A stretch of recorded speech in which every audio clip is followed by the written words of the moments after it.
नमो अरिहंताणं नमो सिद्धाणं नमो आयरीयाणं नमो वज्रायाणं नमो लोये सव्यसाहूनं वन्दितु सर्वसिद्धे ध्रुवमचलमणोवमं गतिं पत्ते वोच्छामि समय पाहुड मृणमो सुध केवली भणिदम् नमः समय साराय स्वानुभूत्या चकासते चित स्वभावाय भावाय सर्वभावांतरक्षिदे निज स्वरूप को परम रस जामे भरो अपार वंदो परमानंदमय समय सार अविकार। हमने कहा था एक विषय थोड़ा सा चेंज होगा, प्रकरण थोड़ा सा चेंज होगा। अब यहाँ तर्क और युक्ति से बात करेंगे कि आपने कहा कि सर्वज्ञ भगवान ने अपने उपयोग में जीव का लक्षण क्या देखा है। बताइए, 24 नंबर की गाथा थी ना, कि आप ये कहते हो अज्ञान मोहित मति ये कहता है कि ये पुद्गल द्रव्य मेरा है। ठीक है, कौन कौन सा? बद्ध और अबद्ध। बद्ध कौन सा हो गया? जो आत्मा के साथ बंधे हुए शरीर कर्म आदि। अबद्ध जो आत्मा से भिन्न है, स्त्री पुत्र मकान दुकान, है ना। तो ये परद्रव्य को मेरा कहता है। कौन कहता है? अज्ञानी। ज्ञानी तो नहीं कहता ना। अच्छा, लेकिन सर्वज्ञ भगवान ने अपने ज्ञान में जीव का लक्षण क्या देखा? उपयोग देखा। क्या देखा? तो फिर वो कैसे पुद्गल हो सके जो तू ये कहे कि ये मेरा है? क्योंकि कल एक सूत्र लिखवाया था, याद है किसी को? जो जिसका होता है, अगर आप ये कहें कि पुद्गल मेरा है तो पहले आपको पुद्गल होना पड़ेगा। रबड़ की चप्पल है कि अपनी चप्पल है, मेरा कुर्ता है, पंडित जी की चटनी है, याद आ गए दृष्टांत? उससे आपको ख्याल में आ जाएगा कि जो जिसका होता है वह वही होता है। 3 एग्जाम्पल, ठीक है, पूछ सकते हैं। पंडित जी का कुर्ता और वैदेही की चप्पल के रबड़ की चप्पल। रबड़ की चप्पल है, उसे हम कहें कि ज्ञानम की चप्पल है, तो फिर ज्ञानम को पहले रबड़ होना पड़ेगा। ठीक है। अगर जीव पुद्गल होए, क्या कि जीव पुद्गल होए तो या तो पुद्गल भी जीव हो जाना चाहिए या फिर जीव भी पुद्गल हो जाए, तभी ऐसा हो सकता है जैसा तू कह रहा है कि ये पुद्गल मेरा है। इसका मतलब पुद्गल मेरा नहीं है। चलिए निकालिए पेज नंबर, आप बताइए कौन सा है? 61। गाथा नंबर 26 मिल गई भाई? देखेंगे सब वहाँ एकदम, और जोर से एकदम बुलंद आवाज में। आवाज कहाँ से निकलनी चाहिए? पेट से। हाँ, तुम्हारी तो पता नहीं कहाँ से निकलती है, नाक से? नहीं, पता नहीं। चलिए ठीक है, सीधे बैठेंगे पहले, क्योंकि आपका ये प्राणायाम भी हो जाएगा। ठीक है, एक सांस में पढ़ेंगे लंबा गहरा।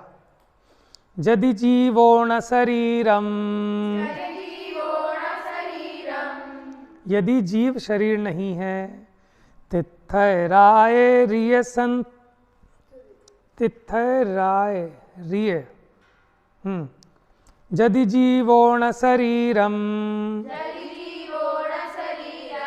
तिथराय रिय संतुदी चेव,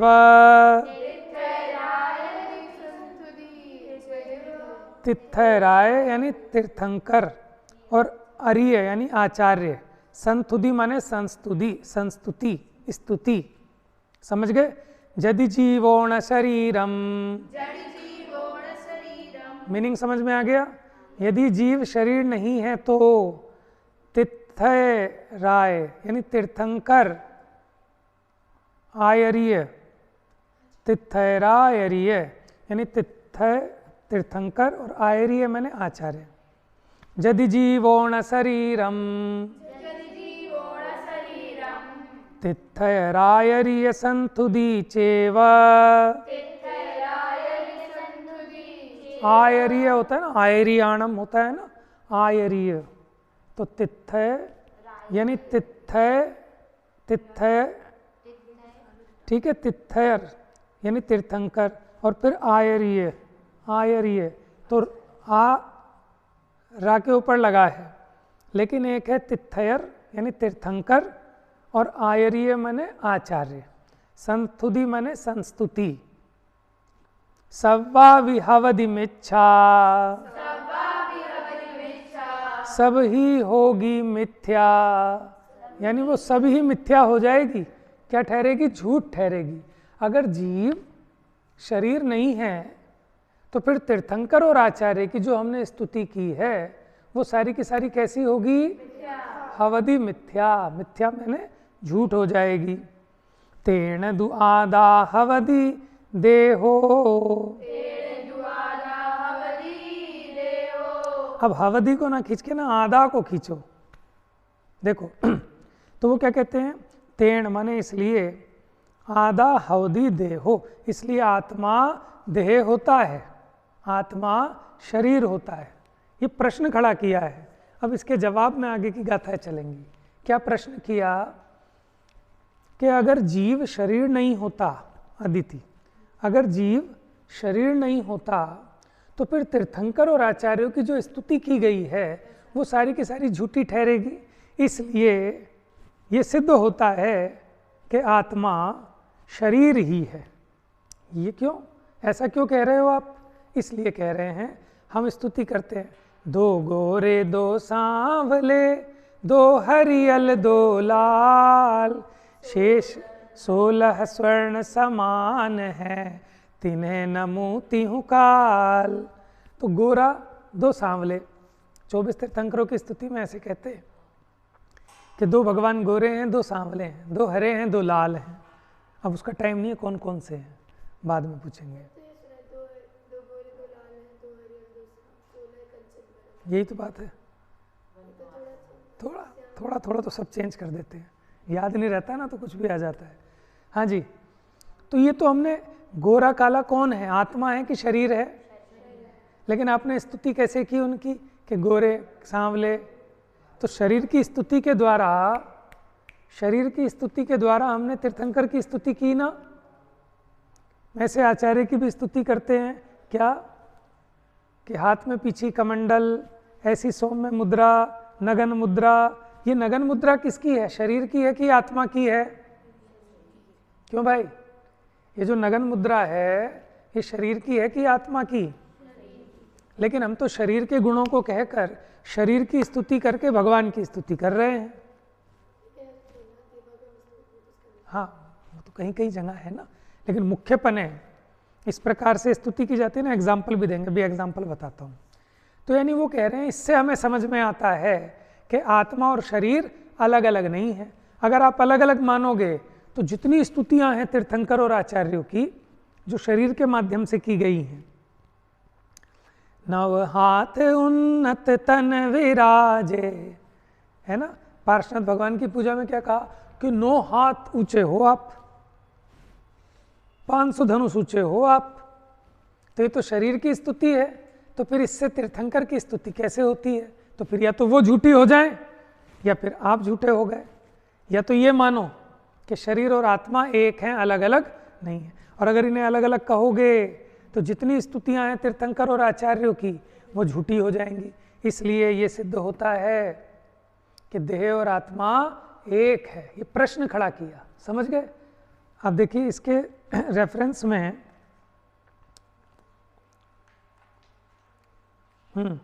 एक कलश लिखा, नेक्स्ट पेज पे देखेंगे ना।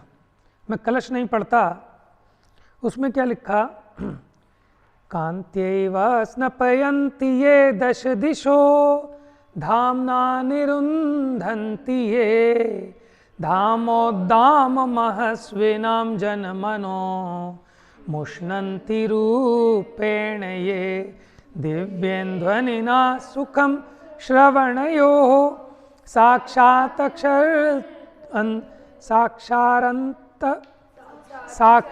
अक्षरन्तोऽमृतं, वन्द्यास्तेष्ट सहस्रलक्षणधरास्, तीर्थेश्वरा सूर्यः। याद है? तो वो कहते देखो स्तुति ऐसे की है, आपको निकाल के बताइए कैसे स्तुति है। जैसे हम करते दिव्य परमोदारिक दिव्य देह पावन सही, भगवान के करते हैं ना ऊपर पाठ, प्रक्षाल पाठ, उसमें भी कह रहे हैं आपकी परमोदारिक दिव्य देह है। अब यहाँ क्या कह रहे हैं कि तीर्थंकर और आचार्य वंदनीय कैसे, अपने शरीर की कांति से, किसकी कांति, कांति से 10 दिशाओं को धो डालते हैं, माने 10 दिशाएं उनके शरीर की कांति से जगमगाती हैं। अपने तेज से उत्कृष्ट तेज वाले सूर्य के तेज को ढक देते हैं, अपने रूप से लोगों के मन को हर लेते हैं। रूप किसका है, शरीर का है कि आत्मा का है, शरीर का। दिव्य ध्वनि से लोगों के कानों में साक्षात सुखामृत बरसाते हैं, दिव्य ध्वनि भी पौद्गलिक है, और वे 1008 लक्षणों के धारक हैं। शरीर में ऐसे चिन्ह होते हैं ना उनके, 900 + 108, 1008, तो शरीर के चिन्ह हैं। तो इनके द्वारा हम किसकी स्तुति कर रहे हैं, आत्मा की। तो इसके हमें समझ में आ रहा है कि आत्मा और शरीर एक होने चाहिए। लॉजिक समझ में आ रहा है आप लोगों को? क्यों भाई, तेरे को तो नहीं आ रहा होगा, कुछ कुछ आ रहा है। देखो हमने कहा भाई ये कपड़े तो बहुत बढ़िया पहने आपने, भाई आप तो आज चमक गए, तो इससे समझ में आया कि आप कपड़े ही हैं, क्योंकि कपड़े की प्रशंसा करके आपकी प्रशंसा हो गई, तो इसका मतलब आप कपड़े ही हैं। अगर आप कपड़े नहीं हैं तो फिर कपड़े की प्रशंसा करके जो हमने आपकी प्रशंसा की वो झूठी है। बात समझ में आ रही है? ऐसी शरीर में कि अगर शरीर आत्मा से भिन्न है तो शरीर के माध्यम से जितनी स्तुतियां की गई वो सब झूठी हो जाएंगी। प्रश्न हो गया। अगली गाथा पे आइए, गाथा नंबर 27, बड़ी इंपॉर्टेंट गाथा, याद होनी चाहिए। व्यवहारणो भासदी, व्यवहार न भासता है, कहता है, भाषित, ठीक है। व्यवहार न भासदी मैंने व्यवहार न कहता है। क्या कहता है? जीवो देहो यहवदि खलु एको, जीव और देह हैं एक ही हैं, ऐसा कौन कहता है? बात समझ में आ गई कि जो ये कह रहा है ना कि जीव और देह एक हैं, ये कौन कहता है? व्यवहार ने कहता है। जीवो देहो यानी जीव और देह हवदि होते हैं, खलु माने नियम से, एक को, एक ही है। न दुनिच्छयस्य जीवो, नहीं होते निश्चय से जीवो, देहो यकदा विएकट्ठो, जीवो और देह कदापि एक नहीं होते, ऐसा कौन कहता है? निश्चय ने। और व्यवहार ने क्या कहता है? अब आपको निश्चय व्यवहार भी समझ में आ जाएगा। व्यवहार ने क्या करता है कि प्रयोजनवश, सुनना जरा ध्यान से, जाग जाओ भैया, सीधे बैठो। व्यवहार ने क्या करता है? प्रयोजनवश, इंपॉर्टेंट बात है, प्रयोजनवश, ऐसे ही नहीं बेफालतू में, प्रयोजनवश किन्हीं दो अलग अलग द्रव्यों को मिलाकर एक निरूपण करता है, ठीक है। तो व्यवहार ने क्या कहा? जैसे चींटी जीव है, हाथी जीव है। अब आप कहोगे हाथी कोई जीव थोड़ी ना है, हाथी का शरीर तो अजीब है। बात तो सच्ची है, लेकिन भैया प्रयोजन चलाने के लिए, ठीक है। व्यवहार ने कैसा कथन करता है? जीव और देह दोनों को एक कहता है। समझ में आ गया? ये गाथा इंपॉर्टेंट है, लिख लेना, याद कर लेना। एक बार फिर से पढ़ें ताकि याद हो जाए आपको। व्यवहारणो भासदी, भाई साहब इधर ध्यान दो अभी। व्यवहार ने भासदी माने भाषित कहता है। क्या कहता है भैया? जीवो देहो यहवदि खलु एको, बताओ अदिति इसका मीनिंग। जीवो देहो, वेरी गुड।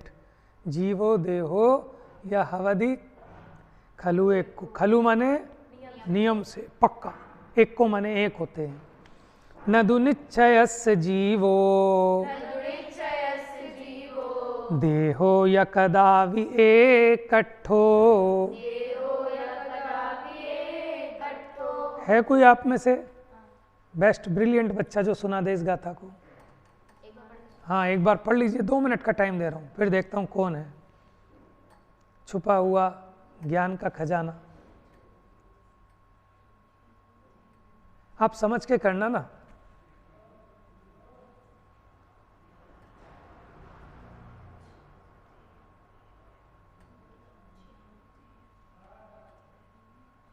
मुझे याद हो गई।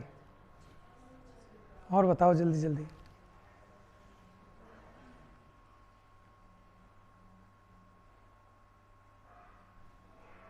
वेरी गुड, ये तो सब इंटेलिजेंट है। सुनाओ चलो।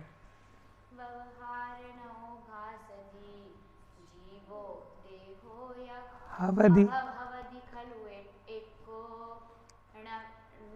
नदु जीवो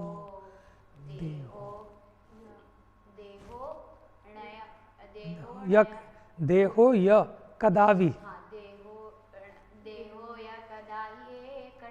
वेरी गुड, कदावी एकठो, बहुत बढ़िया, सबको याद हो गई। सुनाओ बेटा जोर से। व्यवहार नओ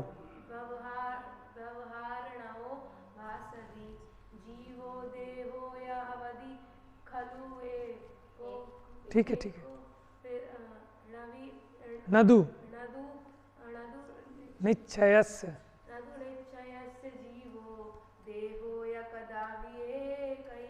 एकठो। हाँ जी, ज्ञानम जैन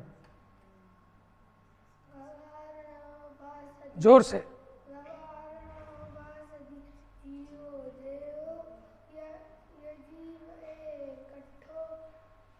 जीवो देहो या हवदि खलु एको। नदु नदु निश्चयस्य जीवो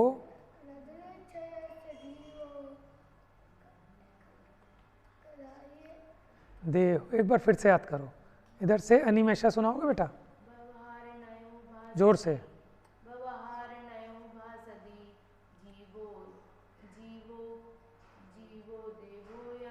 हवदि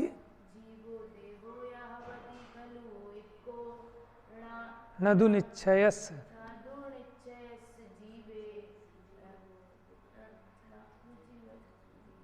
जीवो नदु निश्चयस्य जीवो देहो य खलु कदावि एकठो। ज्ञप्ति सुनाओ।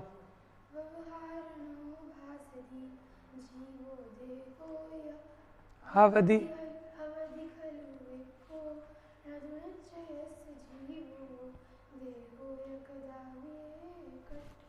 हाँ जी, स्वस्ति। नंबर आ रहा है आपका, रिवाइज कर लो।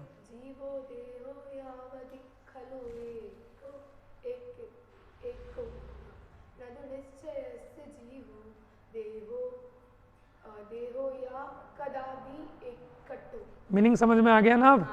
सुनाओ बेटा।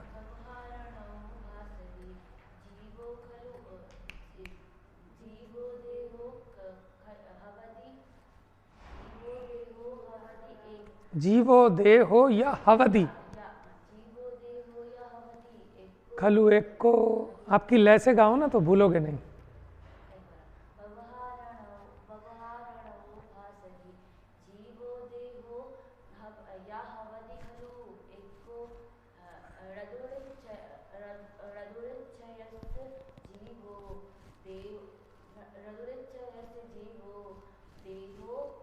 या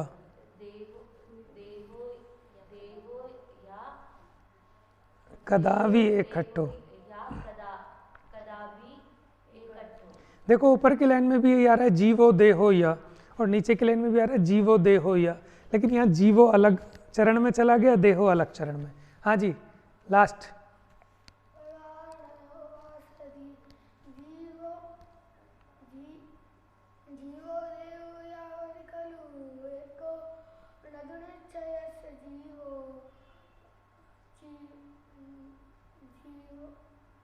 नदु निश्चयस्य जीवो देहो कदावि। आज माइंड कहाँ है? माइंड कहाँ है बेटा? माइंड यही रहना चाहिए, तो 1 मिनट में याद होगी। कंसंट्रेशन नहीं होगा तो नहीं होगी। मैंने इसीलिए सबसे याद करी ताकि आपका कंसंट्रेशन बने। लर्न करने में कंसंट्रेशन होता है ना, बढ़ता है। अब आप यहाँ आ जाएंगे, समझ में आगे भी ये सबको अच्छे से। गाथा नंबर 27 मोस्ट इम्पोर्टेंट, कि देखो जवाब दे दिया ना प्रश्न का। प्रश्न क्या था कि वो स्तुति झूठी होगी, कि स्तुति झूठी नहीं हुई। क्यों? क्योंकि वो स्तुति व्यवहार से की गई स्तुति है। कौन सी? कि जो हम शरीर की स्तुति करके तीर्थंकर की स्तुति मानते हैं वो झूठी नहीं है, वो व्यवहार स्तुति है। कैसी स्तुति है? व्यवहार स्तुति, क्योंकि व्यवहार देह और जीव को एक कहता है और निश्चय ऐसे दोनों एक नहीं है। बात समझ में आ गई? अगली गाथा आ जाओ। अच्छा हिंदी पढ़ो इसकी, पेज नंबर नीचे हिंदी पद्यानुवाद। जीव देह दोनों एक है, यह वचन है व्यवहार का, निश्चय विषय तो जीव देह। समझ गए? अब आइए गाथा नंबर 28।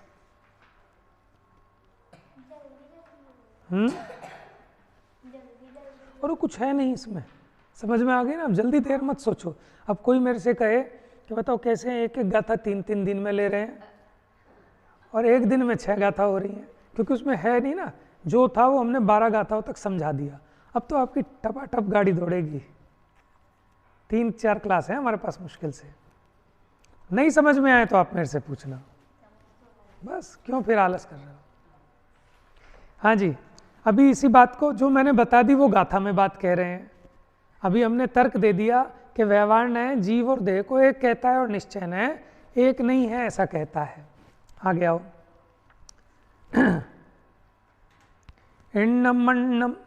इण्मण्णं जीवादो देहं पोग्गलमयं तुणित्तुमुनि मण्णदिहु संथुदो वंदिदो मय केवली भयवम्।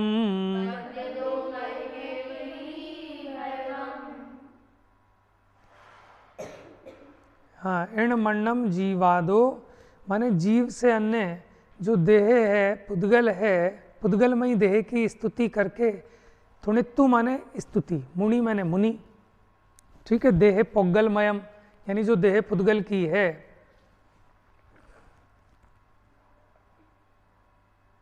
ठीक है, इदम अन्यत, ये इण्मण्णं लिखा है ना, इण्मण्णं माने इस प्रकार जो अन्य, जीवादो माने जीव से अन्य जो देह है पुद्गलमयी, थुणित्तुम मुनि उसकी स्तुति करके मुनि, मण्णदी माने मानते हैं। क्या मानते हैं? संतुदो वंदिदो मय केवली भयवम, कि हमने केवली भगवान की स्तुति कर ली। क्या यहाँ ये बताया? नीचे देखो, नीचे पद्यानुवाद पढ़ो। जीव से जुदा पुद्गलमयी इस देह की स्तवना करी, माने मुनि जो केवली वंदन हुआ स्तवना हुई। इसमें क्या कहा? देखो बात तो हम बात कह रहे हैं, लेकिन उस बात को गाथाओं में कह रहे हैं। वास्तव में एक ही बात चल रही है। वहाँ से जो प्रश्न खड़ा किया था, ये 26 नंबर की गाथा में प्रश्न खड़ा किया, 27 में इन्होंने एक नियम बताया कि व्यवहार ने ऐसा करता है, निश्चय ने ऐसा करता है। मुँह इधर कर लो बेटा। निश्चय ने ऐसा करता है, व्यवहार ने ऐसा करता है। तो अब यहाँ कहते हैं इस प्रकार जो जीव से जुदा पुद्गल रूपी देह है, इसकी स्तुति करके मुनि ऐसा मानते हैं कि मानो हमने केवली भगवान की स्तुति कर ली। ठीक है, इसमें सिर्फ इतनी बात बताई है। क्यों मानते हैं?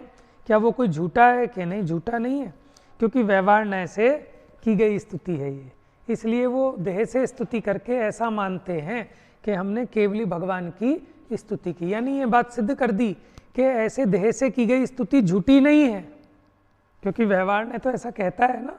इसलिए मुनिराज भी केवली भगवान की स्तुति इस प्रकार करते हैं कि 8 प्रातिहार्यों से युक्त हैं आप। ठीक है, समोशरण में विराजमान हैं, पद्मासन विराजमान है, या ते पद्मासन विराज, हाथ पे हाथ धरे ऐसे, तो हाथ तो पुद्गल के हैं, इससे आप उनकी स्तुति कर रहे हो। समझ में आ रहा है? देखिए अगली गाथा, इसी बात को आगे बढ़ा रहे हैं। और मिल गई नेक्स्ट गाथा 29 नंबर, ध्यान से पढ़ेंगे। तम निश्चयेन जुज्जति,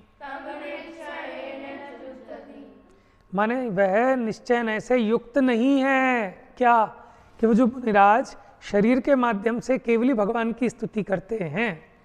तम निश्चयेन जुज्जति, जुज्जति माने युक्त नहीं है, योग्य नहीं है। तम निश्चयेन जुज्जति न शरीर गुणा ही होन्ति केवलिनो, शरीर के गुण केवली के गुण नहीं होते। शरीर की चमक वो केवली की चमक नहीं है। ठीक है, शरीर की ऊंचाई वो भगवान आत्मा की ऊंचाई नहीं है। तो क्या कहते हैं? निश्चय से वह योग्य नहीं है, क्योंकि शरीर के गुण न होती केवलिनो, केवली के गुण नहीं है। केवली कौन है? वो तो आत्मा है। केवली गुणो थुण दिजो, सो तच्चम केवलिम थुणदी। बात समझ में आई दूसरी लाइन की कुछ कि केवली के गुणों से जो हम थुणदी माने स्तुति करते हैं, सो तच्चम माने तत्व से यानी परमार्थ से, केवलिम थुणदी वो केवली की स्तुति है। माने शरीर से की गई स्तुति निश्चय न ऐसे केवली की स्तुति नहीं है, क्योंकि शरीर के गुण वो केवली के गुण नहीं है। तो परमार्थ से, तत्व से माने परमार्थ से यानी निश्चय से। भाई तत्व की बात बताऊं तो ये बात है। देखो 27 नंबर की गाथा में क्या कहा कि जीव और देह व्यवहार न भासदि, व्यवहार ने ऐसा कहता है। क्या कहता है? जीवो देहो या हवदि खलु एक को, जीव और देह नियम से एक है। हाँ 28 नंबर है ना वो। 28 में क्या कहता है? इण्णम अणम यानी इणम अन्नम यानी इससे अन्य। किससे अन्य? जीव से अन्य। क्या? देहम, जीव से अन्य जो देह है। पौद्गलमयम, पुद्गलमय यानी जीव से जुदा पौद्गलिक देह की थुणदी स्तुति करके मुनि मन्नदी मानते हैं। क्या मानते हैं? हु संतुदो, मैंने स्तुति की, वंदना की, मैंने किसकी? केवली भयवम, भयवम मैंने भगवन। नहीं, मुनिराज मानते हैं। माने मुनिराज भी तो करते हैं ना केवली की। हाँ, यहाँ हमने ज्ञानी खड़ा किया। ज्ञानी क्यों खड़ा किया? कि कोई ये ना समझना कि झूठ है, क्योंकि मुनिराज तो ज्ञानी है ना। वो भी केवली भगवान की स्तुति उनकी देह से करते हैं और ऐसा मानते हैं कि मैंने केवली भगवान की स्तुति की। ऐसा क्यों कहा? ये समझाने के लिए कि झूठ नहीं है वो सब स्तुतियाँ, वो व्यवहार ने ऐसे की गई स्तुति है। अब निश्चय नय की बात समझाते हैं।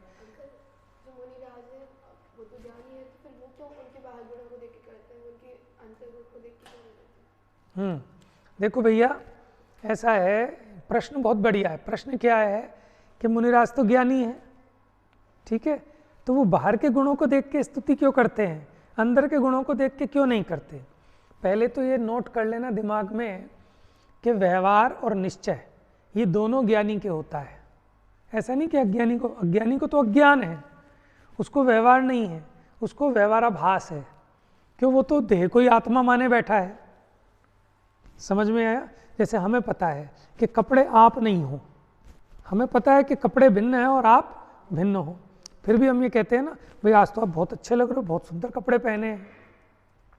तो हमारा ये कहना व्यवहार न होगा, क्योंकि हमको पता है कि कपड़े वो आप नहीं हो, आप कपड़े नहीं हो, लेकिन फिर वो कपड़े आपके संयोग में हैं।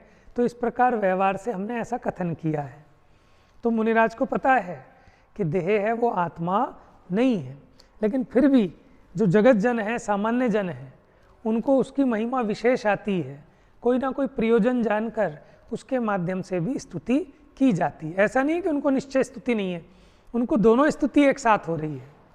लेकिन बोलने में, करने में, हम बोल रहे हैं ना उस टाइम भी, उनके ज्ञान में है ये सब बातें। तो जहाँ व्यवहारण्य होता है वहाँ उनको निश्चयनय का भी ज्ञान होता है, जहाँ निश्चयनय का ज्ञान है वहाँ व्यवहारण्य का भी ज्ञान होता है, दोनों आपस में मुख्य गौण होते हैं, बस इतनी बात है। तो ज्ञानी जो कुछ भी कहे वो ज्ञानमय, और अज्ञानी जो कुछ भी कहे वो अज्ञानमय। बात समझ में आ रही? प्रश्न बहुत बढ़िया है, आप इतनी गहराई से सोचोगे तो बहुत अच्छा मजा आएगा मुझको भी। अभी आगे 3 गाथाएं और आनी इम्पोर्टेंट है, ये बहुत इंपॉर्टेंट प्रकरण है जो विद्वान लोग बहुत लेते हैं प्रवचनों में।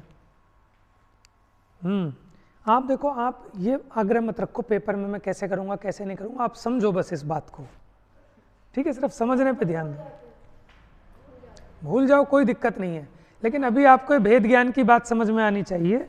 अभी ये अभी जब तक सुन रहे हो तब वो क्लियर हो रही है कि नहीं हो रही है, बस कोई बात नहीं। वो भूल भी जाते हैं ना तो फिर आप पढ़ते हैं तो फिर याद आ जाती है, कोई बात नहीं। बुरा लगता है ना, आप वहाँ लगाया करो ना क्रमबद्ध पर्याय, फिर पुरुषार्थ लगाओ।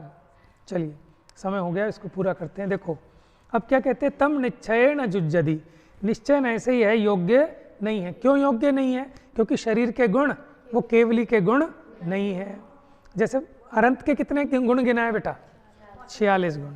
अब 46 गुणों में 42 गुण तो शरीर और संयोगों से संबंधित है, 10 जन्म के, 10 केवल ज्ञान के, 14 देवकृत, 8 प्रार्तिहार्य, ये सब तो पुद्गल के हैं। और जो 4 हैं अनंत चतुष्टय, अनंत ज्ञान, अनंत दर्शन, अनंत सुख, अनंत बल, ये एक्चुअल में केवली के गुण हैं। समझ में आया? केवली गुणों थुणदी सो तच्चम केवली में थुणदी, यानी केवली भगवान के जो गुण हैं उनसे उनकी स्तुति करना ये निश्चय स्तुति है। इस चीज को अंडरलाइन कर लेना, केवली भगवान के गुणों से। केवली भगवान के गुण कौन से हैं? अनंत ज्ञान, अनंत दर्शन, अनंत सुख, अनंत बल, ये उनके एक्चुअल गुण हैं। और 8 प्रार्तिहार्य, देवकृत अतिशय, शरीर में सफ़ेद खून, नख केश नहीं बढ़ना, ये तो शरीर के गुण है ना। तो शरीर के गुणों से केवली के गुणों की स्तुति वो निश्चय स्तुति नहीं है। तो प्रश्न बनता है, केवली भगवान की निश्चय स्तुति क्या है? दूसरी लाइन में लिखा है कि केवली के गुणों से की गई उनकी स्तुति वो निश्चय स्तुति है। जैसे केवली भगवान के गुण हैं अनंत ज्ञान, दर्शन, बल, सुख, उसके द्वारा उनकी स्तुति की गई वो निश्चय स्तुति है। इस बात को याद रखना, निश्चय स्तुति को। तो वो कहते हैं कि आत्मा तो शरीर का अधिष्ठाता है, शरीर का मालिक है। शरीर में कौन रह रहा है? आत्मा रह रहा है। आत्मा इसका मालिक है, किसका? शरीर का। इसलिए शरीर की स्तुति से आत्मा की स्तुति युक्त क्यों नहीं है? जब कपड़ा मेरा है तो मेरे कपड़े की प्रशंसा करो तो मेरी प्रशंसा हो रही है ना। मकान मेरा है, मेरे मकान की प्रशंसा हो रही है तो मेरी प्रशंसा हो रही है ना। उसी प्रकार क्योंकि ये शरीर मेरा है, मैं इसका मालिक हूँ, मेरे कर्म के उदय से मिला है, तो इस शरीर की स्तुति से आत्मा की स्तुति होनी चाहिए। तो निश्चय से वो योग्य क्यों नहीं है? अब ये प्रश्न खड़ा किया, जबकि आत्मा शरीर का अधिष्ठाता है, मालिक है, तो शरीर की स्तुति से आत्मा की स्तुति योग्य क्यों नहीं है? अब उदाहरण दे रहे हैं बस इसमें। नैरम्य वर्णिदेजः न विरण्णो वर्णन्ना कदा होदी, देह गुणे थुवन्ते न केवली गुणा थुदा होंती। देखो, नय रम्मी यानी नगर की, वर्णिदे माने वर्णन करने से, नयर, नयर मैंने होता है नगर, नयर मैंने, देखो तो नयर माने नगरम्मी। एक तो देखो आप लोग इधर उधर अपना कंसंट्रेशन ले जाते हो, उधर वो घड़ी का मेरे ऊपर एकदम प्रेशर होता है, तो आप लोग कंसंट्रेट रखो यहाँ। मैं अब आपको इधर उधर करता रहूँ तो फिर समझ में नहीं आएगा। नय रम्मी यानी नगर की, वर्णिदे माने वर्णन, जहनवि रण्णो, रण्णो मैंने राजा, रण्णो वर्णन्ना कदा होदी, यानी नगर का वर्णन करने से राजा का वर्णन नहीं होता। क्यों? क्योंकि नगर अलग है और राजा अलग है। तो नगर की तारीफ करने से क्या राजा की तारीफ हो जाएगी? नहीं। देह गुणे थुवंते न केवली गुणा थुदा होती। उसी प्रकार देह की स्तुति करने से केवली की स्तुति नहीं होती। नीचे हिंदी पद्यानुवाद पढ़ लो और जाओ फिर। रे ग्राम वर्णन करने से भूपाल वर्णन हो न जो। नगर का वर्णन करने से, गांव का वर्णन करने से भूपाल मैंने राजा का वर्णन, त्यों देह गुण के स्तवन से नहीं केवल गुण स्तवन हो।